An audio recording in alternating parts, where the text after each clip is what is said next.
வணக்கம் ஃப்ரெண்ட்ஸ். ஐயனார் துணை சீரியலில் இன்னும் எபிசோடில் என்ன நடக்குதுன்னு பார்க்கலாம் வாங்க. வானதியை பார்க்கறதுக்காக பாண்டி மெடிக்கலுக்கு வந்திருக்காரு. வானதி கொஞ்ச நேரம் டாக்டர் கிட்ட பேசிட்டு இருக்கவங்க பாண்டி கிட்ட வர்றாங்க. உடனே அவங்க மனசுக்குள்ள தூங்கிட்டு இருக்க சைத்தா முழிச்சு எழுந்திருச்சிருது. நிலா அண்ணி பெரிய குடும்பத்திலேருந்து வந்திருந்தாலும் அவங்களுக்குன்னு வேலை செய்யணும்னு நினைக்கிறாங்க. நீயும் இப்படியே இருக்காத வானதி, ஏதாவது ஒரு லட்சியத்தை வச்சுக்கோ அப்படின்னு பாண்டி சொன்னதை தப்பா புரிஞ்சுக்கிட்டு இப்ப டாக்டரோட பாண்டிய கம்பேர் பண்ண ஆரம்பிச்சிடுறாங்க வானதி. உன்னைவே எடுத்துக்கோவேன், இப்ப டாக்டர் உன்னை மாதிரி ஒரு சாதாரண குடும்பத்தில இருந்து தான் வந்து படிச்சு டாக்டர் ஆகி இருக்காரு. அதுவும் உன்னை விட கஷ்டப்படுற குடும்பத்தில இருந்து படிச்சு டாக்டர் ஆயிருக்காரு. நீயும் அதே மாதிரி படிச்சு பெரிய ஆள் ஆகியிருக்கலாம்ல அப்படின்னு வானதி சொல்ல, இப்ப எதுக்கு என்ன அவரோட கம்பேர் பண்ணி பேசிட்டு இருக்க நீ அப்படின்னு பாண்டி கேட்க, அன்னைக்கு நீ என்னை உன் அன்னை கூட கம்பேர் பண்ணல, எதுக்கு அவங்களோட என்ன கம்பேர் பண்ண? அதே மாதிரி தான் இதுவுங்கிறாங்க வானதி. பாண்டி எதுவும் சொல்லாம அமைதியா நிக்க கடுப்பா இருக்கா அப்படின்னு வானதி ரொம்ப இன்ட்ரெஸ்டா கேட்க, கடையை எப்படி சமாளிக்கிற, எல்லாம் ஓகேவான்னு பார்க்க தான் வந்த, நான் கிளம்புறேங்கிறாரு பாண்டி. இரு பாண்டி அப்படின்னு திரும்பின பாண்டியோட கையை பிடிச்சிட்டு, என்ன வந்தவனையே போறேங்கிறாங்க வானதி.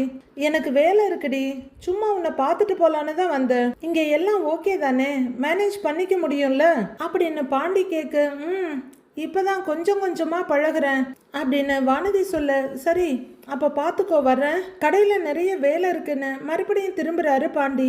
ஏய் கோவம்லாம் எதுவும் இல்லைல்ல அப்படின்னு வானதி கேட்க, அதெல்லாம் ஒன்றும் இல்லை அப்படிங்கிறாரு பாண்டி. சரி நீ பார்த்து போ அப்படின்னு வானதி சிரிக்க, சரி நீ பார்த்துக்கோன்னு பாண்டி அங்கிருந்து கிளம்புறாரு. போய் வண்டியில உட்காந்து ஸ்டார்ட் பண்றவரு வானதியை பார்த்து லைட்டா தலையாட்டிட்டு கிளம்புறாரு. நம்ம சோழன் அவங்க ஓனரை தேடிக்கிட்டு ஆபீஸ்க்கு வர்றாரு. அண்ணே இங்கதான் இருக்கியா, எங்க வீட்டுக்கு போயிருப்பியோன்னு பயந்துகிட்டே இருந்தேன்னு அப்படின்னு சொல்லிக்கிட்டே ஜாலியா சேர்ல உட்கார்றாரு. ஆமா இன்னைக்கு காலையில இருந்து எத்தனை சவாரி போன நீ அப்படின்னு ஓனர் கேக்குறாரு. என்னன்னு காலையில கோவில் சவாரி போனேன்ல அப்படிங்கிறாரு சோழன். டேய் மத்தியானம் கேட்கும் போதே இதையே தான் சொன்ன, நீ இப்பவும் அதே தான் சொல்ற, தினமும் ஒரே ஒரு சவாரிக்கு மேல போகவே மாட்டியா நீ அப்படின்னு கேக்குறாரு ஓனர். அண்ணே காலையில எடுத்த சவாரியே 3 மணி நேரம் சவாரின்னு, மனுஷனுக்கு ரெஸ்ட் வேணாமான்னு அப்படின்னு கேக்குறாரு சோழன். எலே அவன் ராத்திரி பகலா கஷ்டப்பட்டு வண்டி ஓட்டிட்டு இருக்கானுங்க, நீ என்னடானா 3 மணி நேரம் வண்டியை ஓட்டிட்டு நாள் ஃபுல்லா ரெஸ்ட் எடுத்துட்டு இருக்கிற அப்படிங்கிறாரு ஓனர். அண்ணே புரியாம பேசாதண்ணே, நான் எவ்வளவு பெரிய குடும்ப சிக்கல்ல இருக்கேன்னு தெரியாதா உனக்கு? நீ கொடுத்த அந்த 20,000 ஹவுஸ் ஓனர் கிட்ட கொடுத்து வீட்டை புக் பண்ணிட்டு வந்திருக்கேன்னு, மனசு இப்பதானே கொஞ்சம் நிம்மதியா இருக்கு. எல்லாம் உன்னாலண்ணே, நீ மட்டும் இல்லைன்னா நான் என்ன ஆயிருப்பேன்னே தெரியலன்னு, ஆனா நீ இப்படி பேசுற பாத்தியா அப்படின்னு ஓனருக்கு செம்மையா ஐஸ் வைக்கிறாரு சோழன். ஏய் இப்படி ஏதாவது ஒன்ன சொல்லி இன்ஜின் ஆஃப் பண்ணிரு, மற்ற ஸ்டாஃபுங்களெல்லாம் பார்த்தான்னு வச்சுக்கோயேன் என்னமோ உனக்கு மட்டும்தான் சப்போர்ட் பண்றேன்னு என் மேல காண்டா இருக்காங்கடா அப்படின்னு ஓனர் சொல்ல, எவன் அது, யாரு அது, எங்க இருக்கானுங்க, அண்ணே யாருன்னு அது சொல்லுண்ணே என்கிட்ட அப்படின்னு செம்மையா சீன் போடுறாரு சோழன். டேய் ஆஃப் ஆகுடா, முதல்ல அடங்குடா, சொல்ற இறக்கு, எதுக்கு இப்ப அவங்களாண்டெல்லாம் போய் சண்டை வாங்கறதுக்கா, போடா அப்படிங்கிறாரு ஓனர். என்னென்ன இப்படி சொல்ற அப்படின்னு சோழன் சொல்ல, டேய் டேய் என்னதாண்டா உன் பிரச்சனை அப்படின்னு கேக்குறாரு அவரு. இல்லைண்ணே பணம் ரெடி பண்ணி தரேன்னு சொன்னல, அந்த விஷயமா எதுவும் பேசுனியா அப்படின்னு அவரோட காரியத்துல ரொம்ப குறியா இருக்காரு. டேய் இன்னைக்கு தாண்டா சொன்னேன், இதுக்கப்புறம் தாண்டா நான் பேச முடியுமே அப்படின்னு அவர் சொல்ல, சீக்கிரம் பேசுனேன், இன்னும் 2 நாளையில அட்வான்ஸ் தரேன்னு அந்த வீட்டு ஓனர்கிட்ட சொல்லிட்டு வந்திருக்கேன்னு அப்படின்னு சோழன் சொல்ல, அப்படின்னு திடுக்குன்னு பாக்குறாரு அவரு. டேய் 2 நாள்லையா அப்படின்னு அவர் அதிர்ச்சியோட கேட்க, அப்பாவியா முகத்தை வச்சுட்டு ஆமாங்கிறாரு சோழன். டேய் இப்ப யார கேட்டுட்டு நீ இதை அப்படி சொல்லிட்டு வந்த சொல்லு அப்படின்னு ஓனர் கேட்க, என்னன்னு 20,000 மட்டும் கொடுத்துட்டு வீடு நமக்குன்னு யோசிக்க முடியுமா, மொத்த அட்வான்ஸும் கொடுக்கணும்ல அப்படின்னு சோழன் கேட்கிறாரு. டேய் நீ என்னடா 2,000 கொடுத்துட்டு வந்த, 20,000டா, மீதி பணத்தை ஒரு வாரம் 10 நாள் கழிச்சு தரேன்னு சொல்லிட்டு வர வேண்டியது தானே, இப்ப நீ எதுக்கு போய் துருன்னு 2 நாள்ல கொடுக்குறேன்னு சொல்லிட்டு வந்தேன்னு ஓனர் கேட்கிறாரு. சோழனுக்கு எவ்வளவு சீக்கிரம் முடியுமோ அவ்வளவு சீக்கிரம் ஒரு ஃபிளாட் எடுத்து அதுல தேவையான பொருள் எல்லாம் வாங்கி போட்டு நிலாவை கூட்டிட்டு போய் அங்க உட்கார வச்சுட்டு அவங்க அப்பாவை கூட்டிட்டு வந்து காமிக்கணும் அப்படின்ற ஒரே கொள்கையில இருக்காரு. இல்லன்னே, நீ அரேஞ்ச் பண்ணி கொடுப்பன்ற ஒரு நம்பிக்கையில சொல்லிட்டு வந்தேனே அப்படின்னு சோழன் சொல்ல, ஆமாண்டா நம்பிக்கை. பாருடா, நாளைக்கு தான் நான் போய் பேசவே போறேன். அவரு கொடுக்குறேன்னு சொன்னாதான் உனக்கு அமௌண்ட் கொடுக்க முடியும். அப்படி இல்லைன்னு வச்சுக்கோயேன், என்னண்டா காசெல்லாம் எதிர்பார்க்காத, என்ன புரியுதான்னு கேக்குறாரு அவரு. இல்லண்ணே, உன்னை பத்தி எனக்கு தெரியும்ண்ணே. இந்த தம்பிக்கு நீ வாக்கு கொடுத்துருக்குற, அந்த ஆள் இல்லைன்னு சொன்னா வேற ஆள்கிட்ட வாங்கி தரப்போற அப்படின்னு அவருக்கே அவரு ரூட் போட்டு கொடுக்குறாரு. அப்படின்னு அவரு தலையை ஆட்டிட்டு இருக்க, உன்னை பத்தி எனக்கு தெரியாதானே அப்படின்னு சோழன் ஐஸ் வைக்க அவரும் யோசிக்க ஆரம்பிக்கிறாரு. அதை விடுன, நான் வரும்போது இந்த டிவி, ஃப்ரிட்ஜு, வாஷிங் மிஷினு இதெல்லாம் என்ன விலை ஆகும்னு விசாரிச்சுட்டு வந்தேன்னு, எல்லாமே பயங்கர விலையா இருக்குன்னு அப்படின்னு சோழன் ஆரம்பிக்க, ஓகே மறுபடியும் நம்ம மண்டையை கழுவுறான் அப்படின்னு பாக்குறாரு ஓனர். சோழன் ரொம்பவே திறமைசாலி தான். இது எல்லாத்தையும் ஒரு 1,00,000 ரூபாய்க்குள்ள முடிச்சிடலான்னு பார்த்தா ஒரு 1.25 to 1.30 வரல தேவைப்படும் போல இருக்கு அப்படின்னு சோழன் சொல்ல, கண்டினியூ பண்ணு அப்படின்ற மாதிரி பாக்குறாரு அவரு. அட்வான்ஸே 2 லட்சம் கொடுக்கணும், மீதி இருக்கிற 1 லட்சத்துல பொருள் வாங்கிடலான்னு பார்த்தா ஒரு 30,000 ஜாஸ்தி தேவைப்படும் போல. அதனால நீ என்ன பண்ற, ஒரு 3,30,000 வாங்கி கொடுத்துறேங்கிறாரு சோழன். அதுக்கப்புறம் ஸ்டவ், மிக்சி, கிரைண்டர், வீட்டுக்கு தேவையான பாத்திரம்னு அது எப்படியும் ஒரு 25-30,000 மேல வந்துருமே. சோழன் அதை கேஷுவலாக சொல்லி முடிக்க, டேய் நீ ரொம்ப ஓவரா போயிட்டு இருக்கடா சோழா அப்படின்னு அவர் எழுந்திருக்கிறாரு. உடனே உணர்ச்சி வசப்படுறியன்னு, உட்காருன்னு அப்படின்னு சோழனை எழுந்து அவரோட கையை பிடிச்சி உட்கார வைக்கிறாரு. உட்காரு அப்படின்னு அவரை உட்கார வச்சுட்டு இவரும் உட்கார்றாரு. நொந்து நூடுல்ஸ் ஆகி உட்கார்றவரு, இந்த பாரு சோழா, ஒரு பெரிய மனுஷன் சொல்றேன் கேட்டுக்கோ, நீ ரொம்ப அகலக்கால் வைக்கிற மாதிரி எனக்கு படுதுங்கிறாரு அவரு. அண்ணே ஒன்னா அகலக்கால் சைடு கால்னு ஏன்னு எல்லாரும் பயமுறுத்துறீங்க?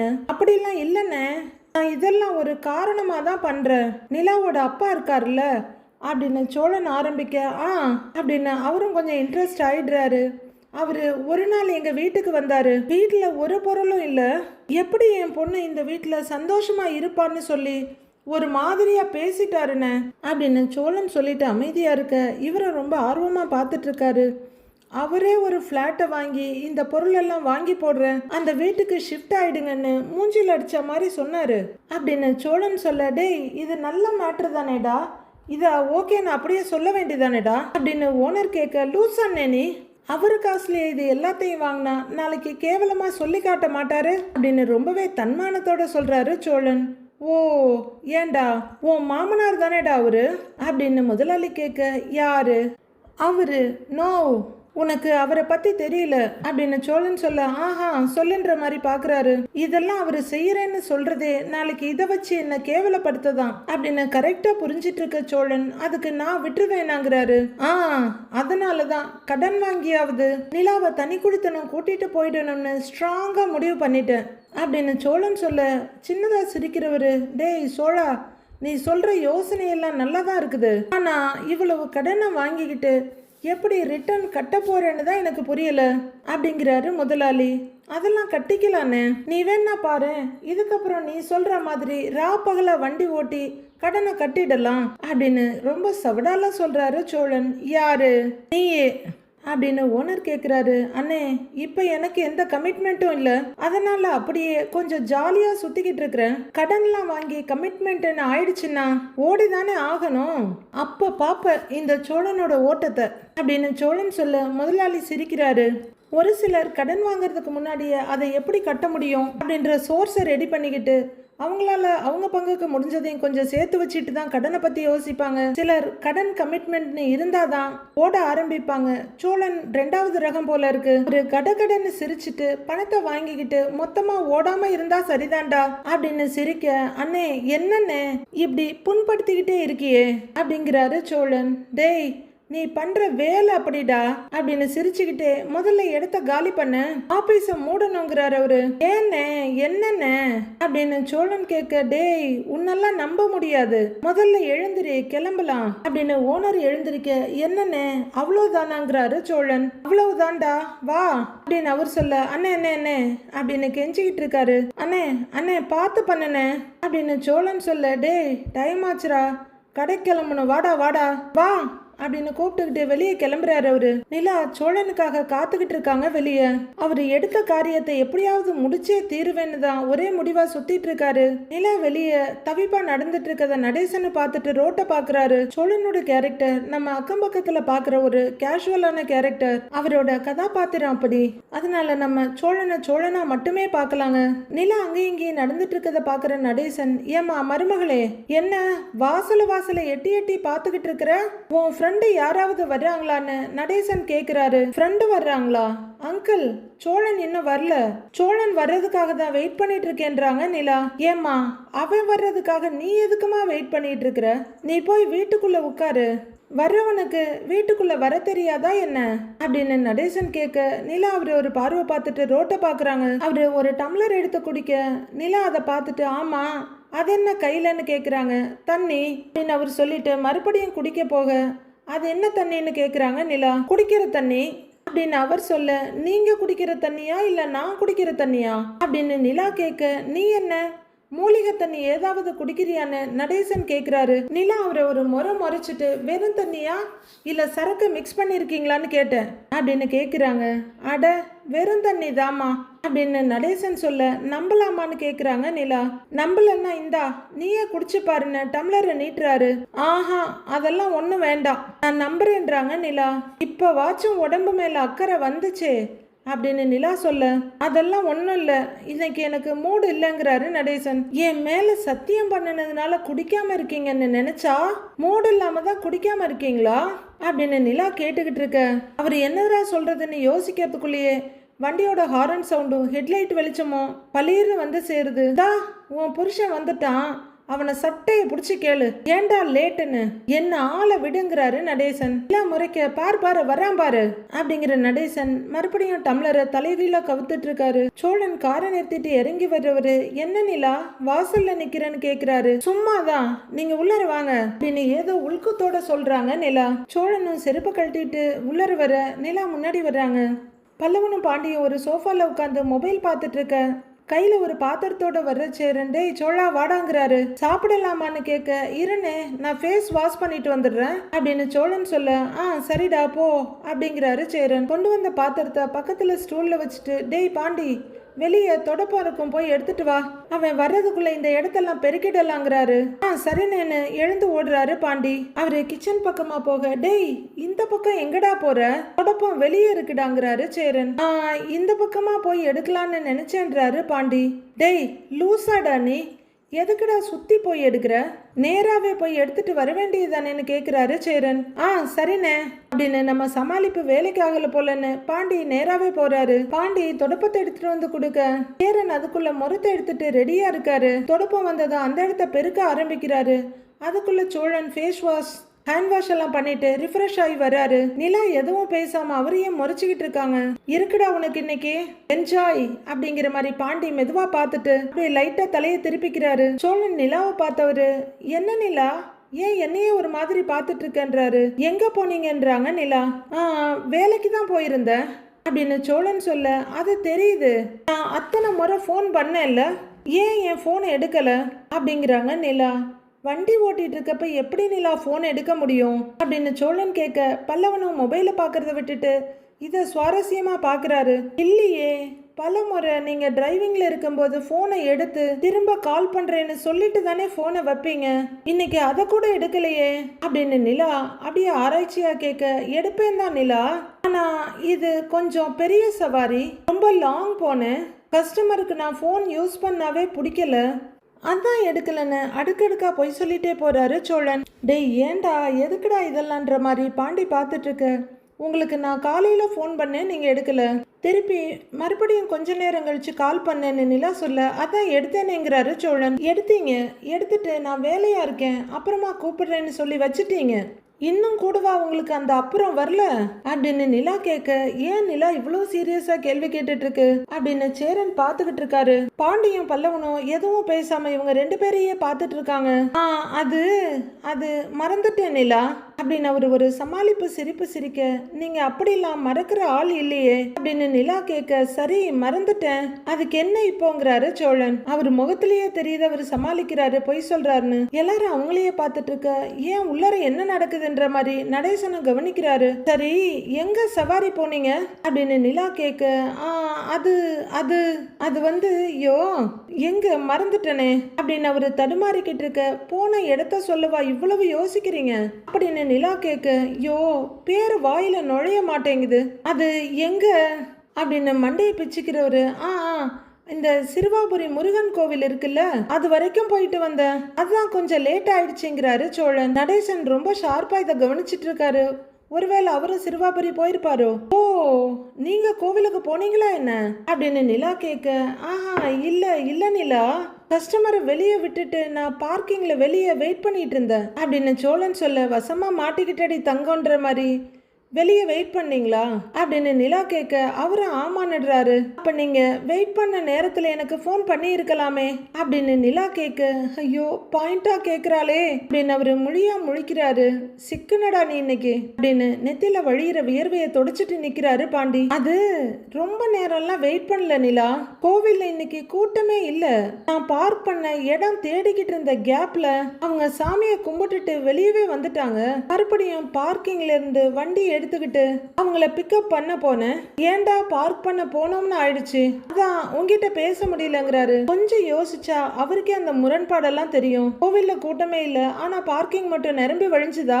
ஓ அப்படின்னு நிலா பார்க்க, ஒய்ஃப் ஆனதும் நீ ரொம்ப தான் கேள்வி கேட்குற நிலா, அவ்வளவுதான் என் மேல உனக்கு நம்பிக்கையா அப்படின்னு சோழன் கேட்க, நிலாவும் பொசுக்குன்னு ஆமா அவ்வளவுதான் நம்பிக்கைன்னு போட்டு உடைச்சிடுறாங்க. இத கொஞ்சம் கூட எதிர்பார்க்காத சோழன் பதறி போய், அண்ணே என்னண்ணே இதெல்லாம் கேட்க மாட்டியா அப்படின்னு அவரை துணைக்கி இழுக்கிறாரு. டேய் நீ சொல்ற பதிலெல்லாம் கேட்டா எங்களுக்கே சந்தேகமா தான்டா இருக்குது, நிஜமாவே நீ சவாரிக்கு தானே போன அப்படின்னு சேரன் கேட்க, ஐயோ அண்ணே நான் சவாரிக்கு தானே போயிட்டு வந்தேன் அப்படிங்கிறாரு சோழன். எனக்கு ஒரு டவுட்டுப்பா அப்படின்றாரு பல்லவன். என்ன டவுட்டு அப்படின்னு சோழன் கேட்க, நீ எதையாவது மறைக்கிறியா என்ன அப்படின்னு பல்லவன் கேட்க, அதே தான்டா என்னோட கேள்வியும் அப்படின்னு நிலா மெதுவா திரும்பி சோழனை பாக்குறாங்க. பார்வை அப்படியே ஈட்டி மாதிரி இருக்கு, மறைக்கிறீங்களா அப்படின்னு நிலா கேட்க, ஐயோ சத்தியமா இல்ல நிலா அப்படிங்கிறாரு சோழன். அண்ணி அண்ணே சத்தியம் பண்ணும்போதே தெரியலையா, அது கண்டிப்பா எதையோ மறைக்குது அண்ணே அப்படின்னு செம்மையா கோர்த்து விடுறாரு பல்லவன். ஏய் பல்லவா சும்மா இருடா அப்படிங்கிற சோழன் நிலா கிட்ட திரும்பி, நிலா அதெல்லாம் ஒண்ணும் இல்ல நிலா, சும்மா உளறிக்கிட்டு இருக்கிறான் அப்படின்னு பல்லவனை மொக்க பண்றாரு சோழன். நடேசனுக்கு ஒரே கொண்டாட்டமா இருக்கு. அவரு டேப் ரெக்கார்டர் எடுத்து ஒரு பாட்டை ஆன் பண்றாரு. மாட்டிக்கினாரு ஒருத்தர், இவரை காப்பாத்தணும் அப்படின்னு பாட்டு ஓடிட்டு இருக்க, இவரும் நல்ல சத்தமா என்ஜாய் பண்ணி பாடுறாரு. எல்லாரும் பாட்டு சத்தம் கேட்க வெளியே பார்க்க, ஒரு நிமிஷம் சொல்லிட்டு சோழன் வெளியே வர்றாரு. சோழன் வெளியே வர அவரை பார்த்துக்கிட்டே, காப்பாத்தணும் கதிரு, அவரை காப்பாத்தணும் கதிரு அப்படின்னு அவரு பாடிக்கிட்டு இருக்க, ஏன் கம்மியா சவுண்ட் வச்சு பாட்டு கேட்க முடியாதா, உள்ளர ஏற்கனவே அவ கேள்வியா கேட்டு என்ன சாகடிக்கிறா, நீ வேற ஏயா என்ன போட்டு படுத்துற அப்படின்னு நெத்தியில படார்னு அடிச்சுக்கிறாரு சோழன். என்ன படுத்துறனா, ஏண்டா நீ சொல்றது சுத்த பொய்ன்னு வெளியே இருக்கிற எனக்கே தெரியுது அப்படின்னு நடேசன் சொல்ல, சோழன் பயத்தோட உள்ளர பாக்குறாரு. எப்படி சிறுவாபுரி கோவில்ல கூட்டமே இல்லையா, அத நீ ஏன் காது படவே சொல்றியா, யார்கிட்ட காது குத்துற, பாவம்டா அந்த பிள்ளைக்கு சிறுவாபுரி கோவிலை பத்தி எதுவுமே தெரியாது, அதனால நீ சொல்றதுக்கெல்லாம் மண்டைய ஆட்டிக்கிட்டு இருக்கிறா, அதனால மவனே நீ தப்பிச்சுக்கிட்டு இருக்கிற அப்படின்னு நடேசன் சொல்ல, இப்ப யாராவது கேட்டாங்களா உன்ன, வாயை மூடிக்கிட்டு உன் வேலையை பாரியா அப்படின்னு சோழன் கத்த, அட பாரியா அப்படின்னு ஜாலியா சொல்லிட்டு இருக்காரு அவரு. இதுல சத்தம் வேற அப்படிங்கிற சோழன் டேப் ரெக்கார்டர் எடுத்து அதை ஆஃப் பண்ணிடுறாரு. அவ்வளவு பதட்டம் அவ்வளவு பயம் அப்படின்னு நடேசன் சொல்லிட்டு இருக்க, இங்க இவரு கீழே ஜாமான் எல்லாம் எடுத்து வச்சிட்டு இருக்காரு. சவுண்ட குறைச்சிட்டேன், ரொம்ப பசிக்குது, சாப்பிடலாமான்னு நிலா கிட்ட கேக்குறாரு. அப்படிங்க அப்பா அப்படின்னு டக்குன்னு தரையில உட்காந்துக்கிறாரு சோழன். டேய் பாண்டி பல்லவா வாங்க வந்து கை கழுவிட்டு உட்காருங்கன்னு சேரன் சொல்ல அவங்களும் மெல்ல எழுந்திருக்கிறாங்க. உட்காருப்பா அப்படின்னு நிலா கிட்ட சொல்லிட்டு மறுபடியும் கிச்சனுக்கு போறாரு. நிலாவும் மொபைல அந்த ஃப்ரிட்ஜ் மேல வச்சுட்டு கை கழுவ போறாங்க. அதுக்குள்ள தட்டை எடுத்து கரண்டி அதுல வச்சுக்கிட்டு ஒரு செம்பில் இருக்க தண்ணி எடுத்து குடின்னு குடிக்கிறாரு சோழன். பக்கத்துல உட்காந்துருக்க நிலாவை கொஞ்சம் பதட்டமா பார்த்துட்டு, அண்ணே சீக்கிரம் எடுத்துட்டு வானே, பசிக்குதுன்னு அப்படின்னு அவர் சொல்லிட்டு இருக்க நிலா அவரையே ஷார்ப்பா பார்த்துட்டு இருக்காங்க. ஃபியூ செகண்ட்ஸ்க்கு மேல அவராலையும் நிலா முகத்தை பார்க்க முடியல. பேசாம தலையை கவிழ்ந்துக்கிறாரு. நிலாவும் சோழனும் ரூம்குள்ள போயிருக்க பல்லவனும் பாண்டியும் பாயில படுத்திருக்காங்க. செம்பில் தண்ணி எடுத்துக்கிட்டு அங்க வர்றாரு சேரன். டேய், போன எபிசோட்ல தானே இவனை கெட்டவனா காட்டினாங்க, இவன் நல்லவன் தான் போல இருக்கு அப்படின்னு பாண்டி சொல்ல, டேய் செல்ல வச்சுட்டு பேசாம படுத்து தூங்குங்கடா அப்படின்னு சொல்லிக்கிட்டு சேரன் பாயில உட்கார்றாரு. சோழன் மெதுவா கதவை திறந்துக்கிட்டு வெளியே வர்றாரு. வர்றவரு சத்தம் இல்லாம கதவை வெளிப்பக்கம் சாத்திட்டு, என்னன்னு படுக்க ரெடி ஆயிட்டீங்களான்னு கேக்குறாரு. ஆமாண்டா, நீ என்ன இங்க வந்து நிக்கிறன்னு சேரன் கேக்குறாரு. அது ஒன்னும் இல்லைன்னே, கொஞ்ச நேரம் உங்ககிட்ட உட்காந்து பேசிட்டு போலான்னு வந்தேன் அப்படின்னு சோழன் சொல்ல, உட்காருன்றாரு சேரன். அவரு மெல்ல உட்கார, நானே உங்ககிட்ட பேசணும்னு தான் இருந்தேன் அப்படின்னு சேரன் கேட்க, என்னென்ன பேசணும்னு கேட்கிறாரு சோழன். அவரு செல்லமா படார்னு ஒரு தட்டு அண்ணே என்னென்ன என்ன அடிக்கிறேங்கிறாரு சோழன். அடிக்கிற சத்தம் கேட்டு சீரியல் பார்த்துக்கிட்டு இருந்த பாண்டியும் எழுந்து கையை தலைக்கு முட்டு கொடுத்துட்டு பாக்குறாரு. பல்லவனும் இங்க பாக்குறாரு. இன்னைக்கு முழுக்க நீ சரியில்லைன்னு நிலா வீட்டுக்கு வந்ததுலேருந்து சொல்லிக்கிட்டே இருந்தது. இப்ப கூட நிலா கேட்ட கேள்விக்கு நீ ஒழுங்கா பதில் சொல்லல. என்னடா ஏதாவது தப்பு பண்றியா என்ன அப்படின்னு சேரன் கேட்க, அண்ணே அதெல்லாம் எதுவும் இல்லைன்னு அப்படிங்கிறாரு சோழன். டேய் சோழா, ஒழுங்கா இருடா, உன் வாழ்க்கையில இப்பதான்டா எல்லாம் நல்லா போய்கிட்டு இருக்கு, அதை நீயே கெடுத்துக்காதடா அப்படின்னு சேரன் அக்கறையும் பாசமும் பரிதவிப்புமா சொல்றாரு. அண்ணே நீ யோசிக்கிற அளவுக்கெல்லாம் எதுவுமே இல்லைன்னு, நான் ஒரு வேலையா போயிருந்தேன், அதை நிலா கிட்ட சொல்லாம கோவில் அது இதுன்னு கதை விட்டுக்கிட்டு இருந்தேன் அப்படின்னு சோழன் சொல்ல, சேரன் திக்குன்னு பாக்குறாரு. அவ்வளவுதான்னு சோழன் சொல்ல, அப்ப நிலா சந்தேகப்பட்டது சரிதான், நீ பொய் தான் சொல்லியிருக்க, ஏண்டா சோழா இப்படி பண்ற அப்படின்னு சேரன் ரொம்பவே சங்கடமும் வருத்தமா கேட்க, அண்ணே அதுக்கு ஒரு காரணம் இருக்குன்னு அப்படிங்கிறாரு சோழன். என்ன காரணம் அப்படின்னு சேரன் கேட்க, அது அது வந்து அப்படின்னு ரொம்பவே தயங்கிட்டு இருக்கவரு அந்த பக்கம் திரும்பி பார்க்க பாண்டி இவரையே பார்த்துட்டு ஒரு கழிச்சு படுத்திருக்காரு. டேய் பாண்டி நீயே சொல்லுடான்றாரு. ஐயோ அண்ணங்கிட்ட அசால்ட்டா கோத்து விட்டுட்டானே அப்படின்னு பாண்டி மெல்லமா எழுந்து உட்காரு. டேய் பாண்டி உனக்கும் தெரியுமான்னு கேட்குறாரு சேரன். அவனுக்கு எல்லாமே தெரியும்னே, சொல்லுடா அப்படின்னு சோழன் சொல்ல, உன் விஷயத்த நீ தாண்டா சொல்லணும், நான் எப்படிடா சொல்றதுன்னு கேட்குறாரு அவரு. சேரன் ரெண்டு பேரையும் மாறி மாறி பார்த்துட்டு, டேய் நீங்க ஏதோ பெருசா பிளான் பண்றீங்கன்னு தோணுதுடா, ஒழுங்கா சொல்லிடுங்க அப்படின்றாரு சேரன். அண்ணே அதெல்லாம் ஒன்றும் இல்லை அப்படிங்கிற பாண்டி, டேய் சொல்லுடாங்கிறாரு. நீ சொல்ல மாட்ட அப்படித்தானே அப்படின்னு பாண்டிய ஒரு முறைச்சிட்டு, அண்ணே அது வேற ஒன்றும் இல்லைண்ணே, நிலாவோட அப்பா அன்னைக்கு வீட்டுக்கு வந்திருந்தாருல, நான் கூட அவரை டிராப் பண்ண போயிருந்தேனே அப்படின்னு ஞாபகப்படுத்த, ஆமா அப்படிங்கிறாரு சேரன். அன்னைக்கு அப்படின்னு ஆரம்பிக்கிற சோழன் அவர் காரை ஓட்டிட்டு இருக்க, நான் சென்னையிலேயே ஒரு ஃப்ளாட் வாங்கி தரேன், வீட்டுக்கு தேவையான எல்லா பொருளையும் வாங்கி போடுறேன், அங்க நிலாவை கூட்டிக்கிட்டு போய் சந்தோஷமா வாழற வழிய பாருங்க அப்படின்னு மனோகர் சொன்னதை சொல்லி முடிக்கிறாரு சோழன். ஒரு அப்பாவா செய்ய வேண்டியதை செய்ய நான் தயார் அப்படின்னு அவர் சொன்னதை சொல்ற சோழன், அண்ணே அவரு ரொம்ப ஓவரா பேசிட்டாருன்னு எனக்கெல்லாம் ஒரு மாதிரி ஆயிடுச்சு, அதான் நிலாவை கூட்டிக்கிட்டு தனியா போலான்னு முடிவு பண்ணிட்டேன் அப்படின்னு சோழன் சொல்ல, அப்படியே ஒரு அதிர்ச்சியும் அடிபட்ட பார்வையுமா பாக்குறாரு சேரன். அதானே இன்னைக்கு முழுக்க வீடு தேடிக்கிட்டு இருந்தேன் அப்படின்னு சோழன் சொல்ல, படார்னு தலையை நிமித்தி பாக்குறாரு பல்லவன். அவரு அதிர்ச்சியில அப்படியே எழுந்து உட்கார்ந்துடுறாரு. தனியா போறியா அப்படின்னு அவரு திகைப்போட கேட்க, ஆமாண்டா அப்படின்னு சோழன் சொல்ல, பல்லவனோட முகம் அப்படியே சுண்டி போயிடுது. டேய் சோழா நிஜமாவாடா அப்படின்னு கண்ணீர் விடாத குறையா கேட்கிறாரு சேரன்.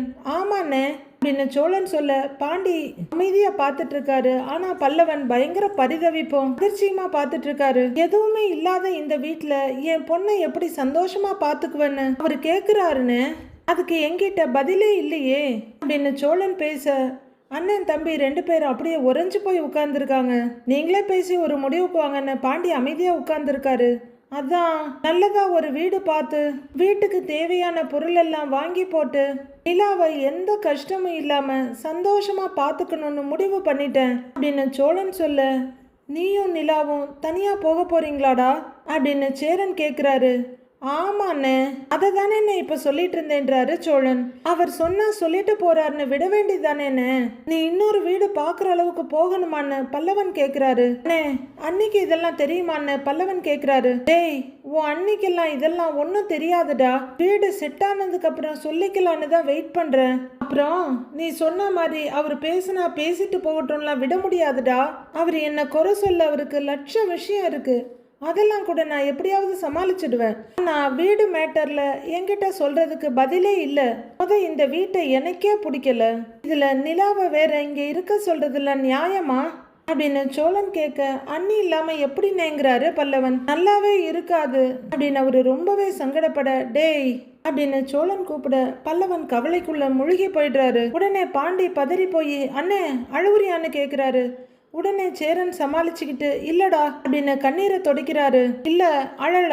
அவன் திடீர்னு இப்படி சொல்லுவான்னு நான் எதிர்பார்க்கல. பட்டுன்னு வீட்டை விட்டு கிளம்புறேன்னு சொல்லிட்டானா, அதான் அப்படிங்கிற சேரனால கண்ணீரை கண்ட்ரோல் பண்ண முடியல. அண்ணே அப்படின்னு அவர் கையில தட்டுறவரு, என்னன்னு நீ நிலாவோட அப்பா இப்படி சொன்னதுக்கு அப்புறம் நான் ஏதாவது பண்ணணும்ல.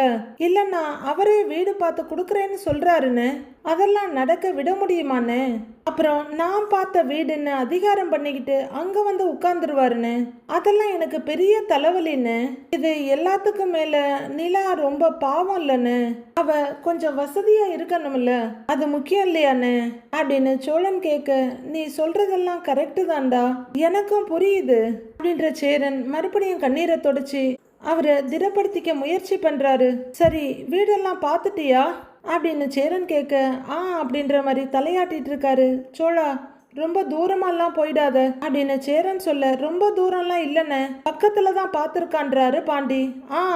அப்படின்னு சோழன் தலையாட்ட, உனக்கு தெரியுமாண்ணே அப்படின்னு பாண்டிகிட்ட கேட்குறாரு பல்லவன். நானும் அவனும் சேர்ந்து தாண்டா வீடே பார்த்தோம் அப்படின்னு பாண்டி சொல்ல, ரெண்டு பேரும் சேர்ந்து எல்லாத்தையும் மறைச்சிட்டீங்கல்ல அப்படின்னு ஆதங்கப்படுறாரு சேரன். அண்ணே, அப்படிலாம் இல்லைண்ணே, வீடு அமைஞ்ச பிறகு சொல்லலாம்னு இருந்தேன். இதோ இன்னைக்கு தான் ஒரு வீட்டை போய் ஃபைனல் பண்ணிட்டு வந்தேன். நிலா கிட்ட கூட சொல்லல, உங்ககிட்ட தான் முதல்ல சொல்றேன் அப்படின்னு சோழன் என்ன சொன்னாலும் சேரன் மனசு கொஞ்சம் கூட சமாதானம் ஆகல. அண்ணே, கண்ணை தொடனே முதல்ல அப்படின்னு சோழன் சொல்ல, சேரன் வழியிற கண்ணீரை தொடைக்கிறாரு. அண்ணே, நானும் நிலாவும் பகல் முழுக்க இங்கேதான் இருப்போம். ராத்திரி தூங்குறதுக்கு மட்டும்தான் அந்த புது வீட்டுக்கு போவோம். நாங்க இந்த வீட்டுல இல்லைங்கிற எண்ணமே உனக்கு வராதுன்னு அவ அப்பா கிட்ட சொல்றதுக்கு வீடு ஒண்ணு இருக்கணும்ல, அவ்வளவுதான், மத்தபடி நாங்க இங்கேதான் இருப்போம் அப்படின்னு சோழன் சொல்ல, இதுக்கு மேல என்ன பண்றதுன்னு நினைக்கிற சேரன் ஓகேன்ற மாதிரி லைட்டா தலையை ஆட்டுறாரு. உடனே அண்ணங்கிட்ட நெருங்கி உட்காந்து, அண்ணே என்னன்னு நீ அண்ணே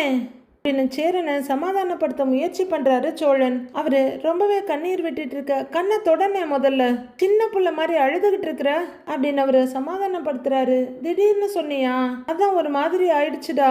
எனக்கு புரியுதுடா, நல்ல வீடா தானே பார்த்துருக்கீங்க அப்படின்னு சேரன் கேக்குறாரு. அண்ணே, நல்ல வீடு தானே, 2 BHK அப்பார்ட்மெண்ட் தான் பார்த்துருக்கேன். நல்ல மெயினான இடம் தானே.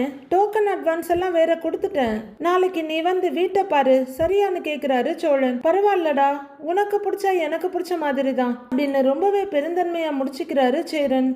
உனக்கு கல்யாணம் ஆயிடுச்சு, இனிமே அண்ணி இந்த வீட்டை விட்டு போக மாட்டாங்கன்னு நினைச்சேன். தனியா போறேன்னு சொல்ற, ஒரு மாதிரி இருக்குன்னு கண் கலங்கி சொல்றாரு பல்லவன். டேய், அவன் ரொம்ப தூரம்லாம் போகலடா, கிட்டதான் இருக்கான் அப்படின்னத சாதாரணமா ஏத்துக்கிட்ட பாண்டி சொல்றாரு. டேய், ராத்திரி தூங்குற நேரம் மட்டும்தாண்டா நாங்க அந்த வீட்டுக்கு போவோம். நாங்க தனியா போன மாதிரியே உனக்கு இருக்காது பல்லவா அப்படின்னு சோழன் சொல்ல, போனேன் அப்படிங்கிறாரு அவரு. டேய் பல்லவா, அப்படிலாம் பேசக்கூடாது, நீ பாட்டு கேட்டுக்கிட்டு தானே இருந்த, அதையே கேட்டுக்கிட்டே தூங்குன்றாரு சேரன். இனி எங்க தூங்குறது அப்படின்னு அவர் சலிப்பா சொல்ல, டேய் வா, அண்ணன் கைய பிடிச்சிட்டு தூங்குவான்னு சோழன் கூப்பிடுறாரு. இன்னும் எத்தனை நாளைக்கு இங்க இருக்க போறியோங்கிறாரு பல்லவன். டேய், நான் இங்க இருக்கிற வரைக்கும் தூங்குடா, இங்க வா. என்ன அப்படிங்கிறவரு, அண்ணே நான் இங்கேயே தூங்கிக்கிறேன்னு என்ன கொஞ்சம் நகர்றாரு. டேய், நீ உள்ள போய் படுக்கலையான்னு பாண்டி கேக்குறாரு. டேய், நிலா தூங்குனதை பார்த்துட்டு தாண்டா வந்தேன். நான் இன்னைக்கு இங்கேயே படுத்துக்கிறேன், எல்லாம் ஒன்னா படுத்துக்கலாம் வாங்க.